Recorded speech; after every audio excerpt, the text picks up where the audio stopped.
લોકોને મારું સજેશન છે કે ઘરમાં નખરા કરી લેવાના. એ આજનું બપોરનું ખાવાનું એટલું ગજબનું છે. આ તો અચાર છે પણ આના પછી આઈટમો આવી રહેલી છે ને, એક પછી એક ને છેલ્લી આઈટમ દિલ ખુશ થઈ જાય. તમે કહો કે ખરેખર ગજબની વસ્તુ બનેલી છે. આ શું છે ખબર?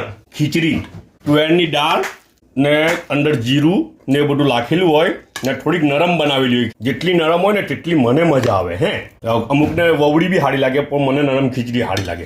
હવે એના હના હાટે ખાવાનું ખબર, તે વસ્તુ મેઇન બહુ ભાડે છે ને એના પછીની વસ્તુ બી બહુ જ ભાડે છે.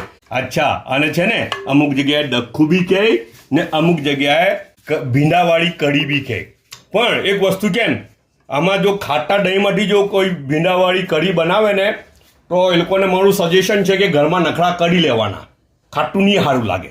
સમજ પડી ને? મોડા દહીંમાંથી બનાવેલું હોય ને, હવે આને એના ઉપર નાખવાનું ને એના ઉપર શું નાખવાનું ખબર?